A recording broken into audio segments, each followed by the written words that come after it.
just maybe sneak out for a second at the end and wave, just wearing whatever you normally wear when you've fallen out of bed.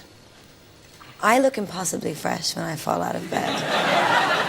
But I would say this, that I would rather die than have my fans not see me in a pair of high heels. well, and that's showbiz. That's a mission statement.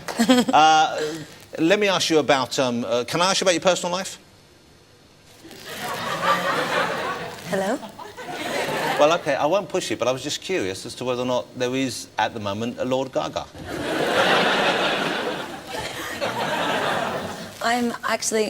I don't really have time to get to know anybody. I'm sort of single and alone, but I'm not miserable, not yet. I'm sure it's coming, it's looming. No, but I don't have time to get to know anybody on the road, and I am so busy, and nobody will put up with my craziness. I'm sure, come on, I'm sure there will be someone out there. Jonathan, I just threw my last tour out the window and put a new show together in 2 weeks. But if you are over here, whatever you do, don't marry a footballer, OK? Why would I marry a footballer? Exactly. That's a question any sane girl should ask herself. I feel completely detached from the celebrity world. I mean, I know that I do get, sort of hounded a bit, but you never see me falling out of nightclubs. No, you don't. You're not that. Other people. I really don't know anybody. I don't have any friends. You don't have any friends? Well, maybe we should. I have my friends. My friends are amazing. They're all backstage. Hold on. Michael's perked up there. Michael, don't get ahead of yourself. Who's over there? Let's have a look. Those are my friends. Oh, those are my friends. I love them so much. One in particular wants to show you just how big a friend he is there. That was like a friend dance so he did great. there. No, they're actually all on tour with GaGa, me. do people try and engage with you as a friend? I mean, do you have people come up to you, or do you just, I guess you're not seen out and about in normal places. People can't meet you. It's funny because I don't go out very much. I love people, but I don't love old people. You don't love old people? No, well, it's always, I'm just being realistic and honest, and I just feel very uncomfortable when I go to those really big, giant celebrity events, and people will walk right by me and not even look at me as if I'm not there. Well, they're scared of you. If you wear a lobster on your head, they're scared. They're a bit, what I mean? No, they're probably intimidated. Isn't it just nice to say hello? Yeah, well, they should say that. But, good morning. But I can't believe that. I think, because when I was at the Brits, everyone was excited you were there, and everyone wanted to talk to you. I didn't speak to anyone at the Brits. Shall I tell you why? Okay. Because, and obviously you need security around you, but I was hanging out the back and we were waiting to drive home, and I saw you getting out your car, and obviously you had this big, huge meringue of hair on your head, which looked incredible, and you had a great effort, but you kind of had a lot of people around you to get you into the car and get you there, and it kind of looked like, it was a bit like, I imagine how it must have been to try and talk to an American president. You know what I mean? There was a lot of hustle and bustle and security around you. And I guess you have to have that because you're a very big character. Actually, it was probably just because my hat was very big and I couldn't get into the car alone. One thing before you go to perform, because are you going to get changed again to perform, or are you going to do it in this? Yes, I'm going to I thought you probably would get changed again, yeah. One fun thing, though, I've seen you've duetted with so many people recently. You've so many big talents. Anyone particularly you've got your eye on that you'd love to work with? Actually, right now, I just did a telephone video with Beyonce, which is coming out this week. Wow. And, I don't really want to do a duet with anyone right now. No, I'm happy with what...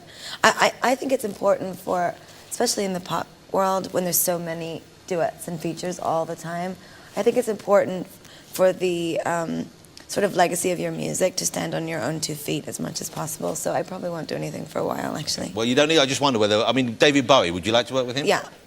That was the one I wasn't going to say, but there you go. Why were you not going to say that?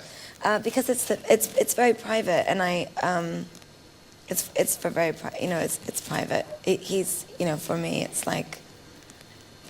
Have you spoken to him? Have you met him? No. I don't want to talk about it. Okay. It's very sacred to me. I don't like to talk about artists that I've met. I do have a few very lovely relationships with artists that are much older than I am that I don't talk about, and I don't talk about it because it's meaningful to me, and I think that to talk about it is to exploit it, and I that it's meaningful to me to speak to people that you've admired your entire life, and for them to guide you and give you advice. That's sacred to me. I just couldn't hanging up on you again. You took a long time to do it, though. Actually, that was a long... Now, before you go to perform, one final thing I want to ask. When you did the Royal Variety performance here, which was a great performance, and it seemed to me that the Queen genuinely enjoyed what you did. What did she say to you afterwards? Because there's a picture of you two together, and you can see she's loving the look, she's loving the whole thing, and that is a fantastic, once again, a great outfit for you. And she's someone who knows her way around a hat. We know that, you know. So she must have felt there was a bond, I guess. She was very nice. She said to me, I haven't told anyone yet. I didn't even tell my dad, so he's going to be mad. But he, so I leaned down, I bowed to her, and then she said, "That is a very big piano that you have." So I started laughing, and I said, "Yes, it was." I was so nervous. It's the Queen.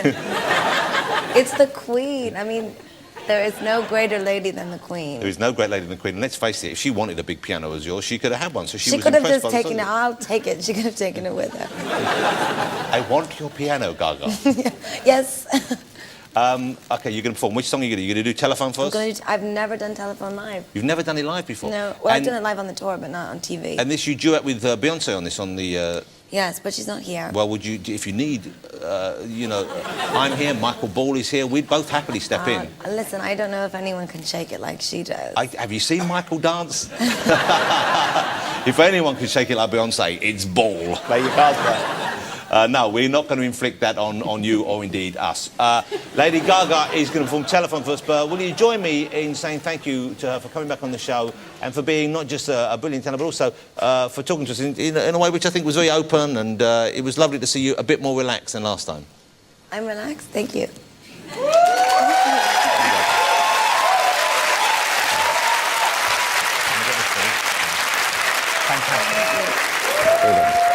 Lady Gaga, ladies and gentlemen. All shiny. Yes, she's going to get changed again.